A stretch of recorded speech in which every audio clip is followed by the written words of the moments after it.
दोस्तों नमस्कार। 4BM गुजरात पर आप सभी का बहुत बहुत स्वागत है। मैं हूं आपका दोस्त मयूर जानी। दोस्तों, आज जिस बात पर हम ये वीडियो बनाने जा रहे हैं वो बड़ी इंटरेस्टिंग है, बड़ी रोचक है। हम बात करने जा रहे हैं राष्ट्रीय स्वयंसेवक संघ और उनके सुप्रीम लीडर मोहन भागवत साहब की। आपको याद होगा, हमने कुछ 2 दिन पहले एक प्रोग्राम जो है रिकॉर्ड किया था, आप तक पहुंचाया था, जिसमें हमने डॉक्टर जय नारायण व्यास साहब से बातचीत की थी और जिसमें व्यास साहब ने वो कुछ 5 से 6 ऐसे बिंदु हमारे सामने जो है वो खोल के रखे थे और कहा था कि ये कम से कम 5-6 जगह ऐसी है जहां पे राष्ट्रीय स्वयंसेवक संघ जो है लगता है कि अपना ट्रैक चेंज कर चुका है, पटरी से उतर चुका है। और इसी कारण जो है संघ और संघ के कारण संघ के साथ जुड़ी हुई भारतीय जनता पार्टी लोगों की नजरों से शायद अब उतर गई है या तो उतर रही है। वो कार्यक्रम को बहुत सराहा गया था, आप सबने उसको प्यार दिया था। बात उसमें भी जो है वो तथ्यात्मक ही थी, जो दिख रहा था वो बताने की कोशिश थी। अब जबकि चुनाव के परिणाम के बाद जो कि भारतीय जनता पार्टी के अनुकूल जिस तरह से होने चाहिए थे उतने नहीं हुए। भारतीय जनता पार्टी स्वाभाविक रूप से देश की सबसे बड़ी राजनीतिक पार्टी के तौर पर उभर कर आई, लेकिन वो अपने बूते पे बहुमत के आंकड़े को छू नहीं पाई। तो 10 साल में पहली बार हुआ कि प्रधानमंत्री नरेंद्र मोदी साहब को वो अपना जो मैं वाला राग जो आलापते हैं उससे नीचे उतरकर या तो उसको छोड़कर हम मतलब सबको सम्मिलित करने वाली बात जो है एनडीए बोलना शुरू करना पड़ा और एनडीए के घटक दलों को मंत्री पद भी देना पड़ा। अब ये बात जो है वो राष्ट्रीय स्वयंसेवक संघ को बहुत खली है, उनको ये खटकी है कि ये हुआ जो ठीक नहीं हुआ।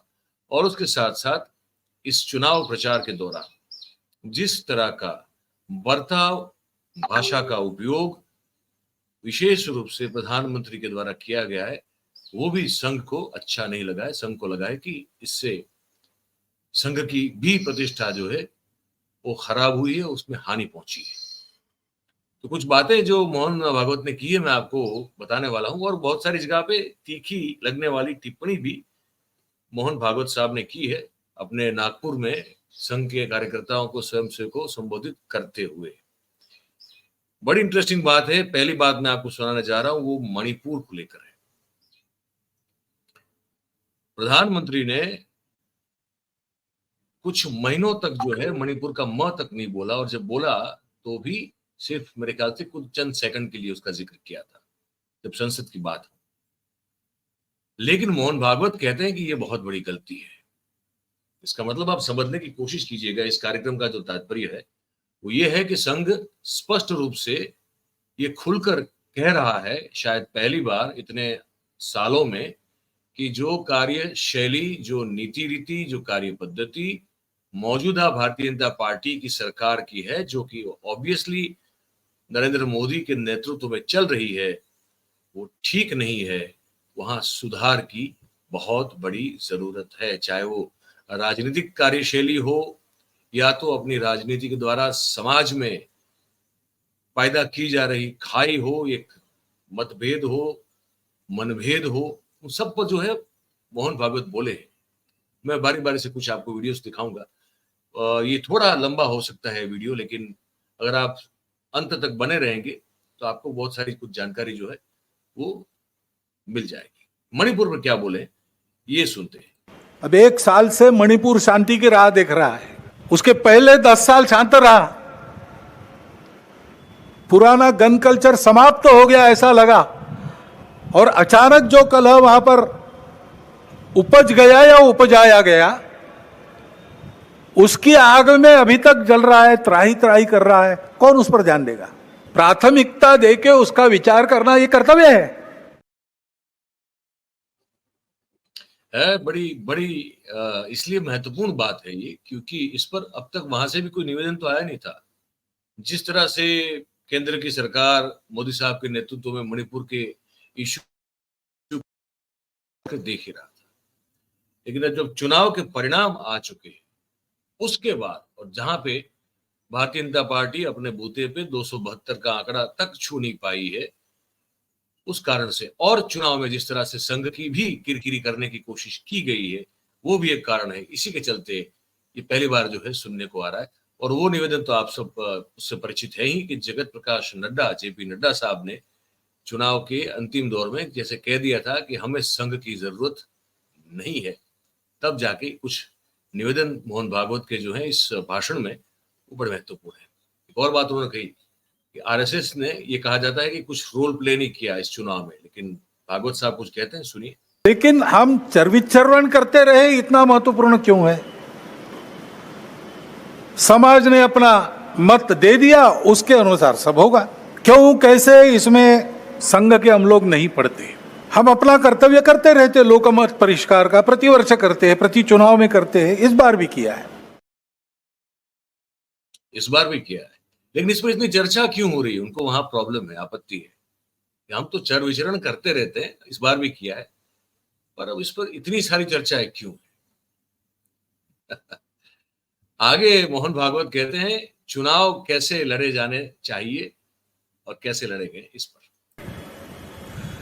और चुनाव प्रचार की या चुनाव में जो होता है उसकी बात ऐसी है, वास्तव में तो प्रजातंत्र की अनिवार्य आवश्यक प्रक्रिया है और उसमें दो पक्ष रहते हैं, इसलिए स्पर्धा रहती है। स्पर्धा रहती है तो दूसरे को पीछे करने का, स्वयं को आगे बढ़ाने का काम होता ही है, होना ही चाहिए, परंतु उसमें भी एक मर्यादा है, असत्य का उपयोग नहीं करना। चुने क्यों जा रहे लोग? संसद में जाएंगे, बैठकर अपने देश को चलाएंगे, सहमति बनाकर चलाएंगे। हमारे यहां तो परंपरा सहमति बनाकर चलने की है। हमारे यहां तो परंपरा सहमति बनाकर चलने की है और मर्यादा का उल्लंघन एक दूसरे को पछाड़ने के लिए नहीं होना चाहिए, क्योंकि इस चुनाव में जितना मर्यादा का उल्लंघन किया गया है, विशेष रूप से भारतीय जनता पार्टी के नेताओं के द्वारा और सविशेष रूप से प्रधानमंत्री मोदी के द्वारा, ये उनको सुना रहे हैं। अच्छा, अब ये भी कह रहे हैं कि ठीक है, एक दूसरे को पछाड़ना जरूरी है, लेकिन फिर उसके बाद सहमति से ही देश चलेगा। अपने अपने पक्ष हो सकते हैं, अपने अपने मत, अपने विचार हो सकते हैं, उसमें कोई बुरी बात नहीं है। इसी को आगे बढ़ाते हुए उन्होंने बहुत महत्वपूर्ण बात कही, जो अभी आगे मैं आपको सुनाने वाला हूं। उन्होंने कहा कि प्रतिस्पर्धी होना जरूरी है, विरोधी के तौर पर जो है वो आप विपक्षों को मत देखें, दुश्मन के तौर पर मत देखें, क्योंकि नरेंद्र भाई ने पिछले 10 साल में और पिछले 5 साल में तो आप सब देख रहे हैं कि विपक्ष को अपना दुश्मन मानते हुए जिस तरह से बर्ताव किया है, इस बात की और जो है वो स्पष्ट रूप से मोहन भागवत कह रहे हैं कि ये गलत है। सुनिए ये क्या कह रहे हैं। दो पक्ष है, विरोधी पक्ष कहते हैं, मैं प्रतिपक्ष कहता हूं।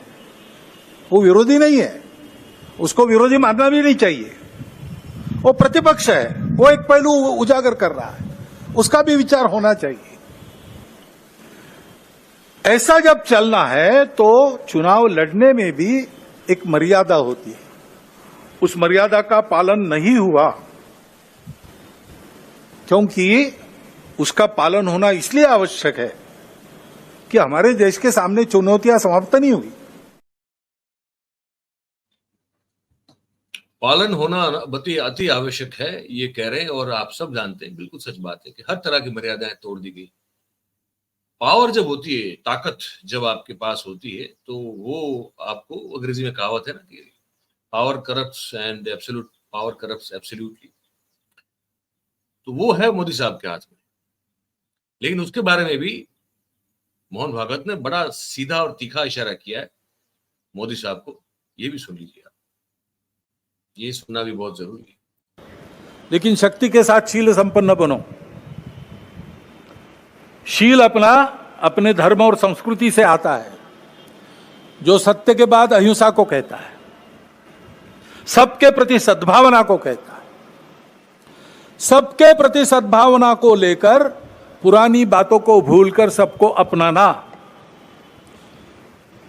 और हम एक दूसरे को अपना सके इसलिए अपने को जो बदल अपने में करना है, अपने घर से उसका प्रारंभ करना, स्वयं से प्रारंभ करना।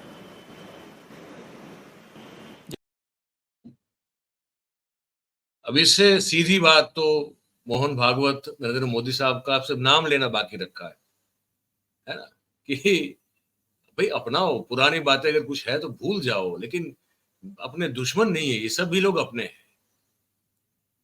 इनके साथ दुश्मन, ये अगर चीन के साथ करो व्यवहार तो ठीक है, देश के लोगों के साथ ये व्यवहार क्यों? शक्ति के साथ शील का होना बहुत जरूरी है। शील बड़ा अद्भुत शब्द है, मेरे ख्याल से शायद इसका कोई अंग्रेजी नहीं है। इस शब्द का अंग्रेजी में कोई अगर आप ट्रांसलेट करोगे तो शील जो है वो पूर्ण रूप से हमारा एक ऐसा संस्कृत का शब्द है जिसका शायद ही कोई समानार्थी आपको कोई और भाषा में मिल जाए। शील का होना बहुत जरूरी है, और वो नहीं है, वो नहीं रखा गया है। सिर्फ ताकत का बिल्कुल पूरी तरह से दुरुपयोग किया गया है। इस बात की ओर सीधा इशारा मोहन भागवत ने किया। और जब ताकत का दुरुपयोग होता है तो फिर आप अपने प्रतिपक्ष को भी दुश्मन समझिए। दो पक्ष है, विरोधी पक्ष कहते हैं, मैं प्रतिपक्ष कहता हूं। वो विरोधी नहीं, इस स्पर्धा है, कोई आपस का युद्ध तो है नहीं। जिस प्रकार ये बातें हुई, जिस प्रकार एक दूसरे को लताड़ना हुआ, जिस प्रकार प्रचार के दौरान हमारे करने से समाज में मनमुटाव बढ़ेगा, दो गठ बटेंगे, आपस में शंका संशय उत्पन्न होगा, इसका भी ख्याल नहीं रखा गया, और विनाकारण संघ जैसे संगठनों को भी उसमें खींचा गया।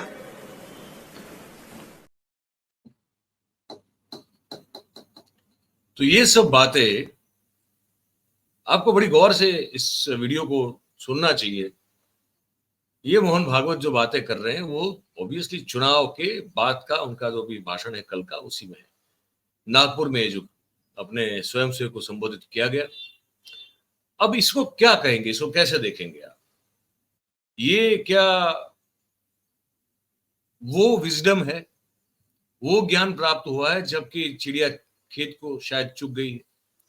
देश में आपने नफरत के इतने बीज बोए हैं, तब तक आप चुप क्यों नहीं रहे? आप चुप क्यों रहे? तब तक आप बोले क्यों नहीं? नरेंद्र भाई और उनके चेले चपाटे जिस तरह से पिछले विशेष रूप से 7-8 साल से जो नफरत के बीज बो रहे थे, या तो जो बो रहा था उसके प्रति उसको नजरअंदाज कर रहे थे, आप क्यों नहीं बोले? क्यों ये सब होने दिया? अब जबकि आपको उसके दुष्परिणाम भुगतने पड़ रहे हैं, अब जबकि संघ पर भी सवालिया निशान खड़े हुए कि भाई आप, क्योंकि अब ये सब लोग हैं मस्जिद के सामने कुछ भी बोल देते, दो जात को, अरे हिंदू मुस्लिम छोड़िए, हिंदुओं के भीतर जो है वो एक दूसरे को लड़वाने की कोशिश करते हुए आपके लोग दिख रहे हैं। ये चुनाव के बाद तो ये भी देखने को मिल रहा है। तो वो क्यों हो रहा है? क्योंकि अगर आप मदर ऑर्गेनाइजेशन है तो आपने उसे होने दिया, आप चुप रहे। आपके प्रचारक, आपके बड़े बड़े पदाधिकारी जो हैं वो चुप रहे, वो ऐशोआराम की जिंदगी जो है पसंद करते रहे। उनको जिस तरह से जो है वो एक तरह से कहे ना कि एक तरह से कहे तो पालतू बना दिया था। बहुत सारे मेरे संघ के जो करीबी लोग हैं मुझे बताते हैं कि बड़े बड़े पदाधिकारियों की हालत वो कर दी गई है कि उनको ऐसा ऐसा कुछ मिल गया है या दे दिया गया है कि फिर वो मूल विचार जो है संघ का, उसकी ओर न देखते हुए सिर्फ प्रधानमंत्री क्या कर रहे हैं उसी को एंडोर्स करने में लगे रहते हैं। ये सब तो मोहन भागवत जी आपको पहले देखना चाहिए था। खैर, देर आए दुरुस्त आए। अभी भी अगर आपको लगता है कि आपकी बात नरेंद्र मोदी साहब को जो है वो सुनाई देगी, उनके कान तक से निकल के मस्तिष्क तक पहुंचेगी, अगर ऐसा आपको लग रहा है तो आपकी उम्मीद के साथ हम भी जुड़े हैं। पर है मुश्किल अब इनसे उम्मीद रखना, नरेंद्र भाई से, और उनकी जो थॉट प्रोसेस है वो बदले, ऐसी उम्मीद रखना मुझे लगता है कि अब वो असंभव के बराबर है। लेकिन फिर भी ठीक है, कोशिश तो हर किसी को करनी चाहिए, हर किसी को करनी चाहिए। तो मोहन भागवत ने अब खुल के की है, ये अच्छी बात है। अपने विरोधियों को दुश्मन ना समझे। जो आपकी टिप्पणी करते हैं, आप पर टिप्पणी करते हैं, वो आपके दुश्मन नहीं है, वो भी आप ही के हैं। वो जहरीलापन छोड़ दें, पलट के जो है कला दबोचने की आपकी वृत्ति है, प्रवृत्ति है, उसको बंद करें, है। और एक और है, विजन के बारे में बात की उन्होंने कि विकास को लेकर, इको फ्रेंडली क्लाइमेट चेंज जो हो रहा है उसको लेकर जो है सब चिंता है कर रहे हैं। इस बार जो गर्मी पड़ रही है या जो पड़ी है, अभी भी चालू है गर्मी, वो गजब की है, वो असह्य है। ऐसे ऐसे दृश्य आ रहे हैं कि आप मतलब परेशान हो जाएंगे, हैरान हो जाएंगे गर्मी को लेकर। लोग जो है ऐसे सिर्फ गर्मी के कारण जो है लोग अपनी जान गंवा रहे हैं।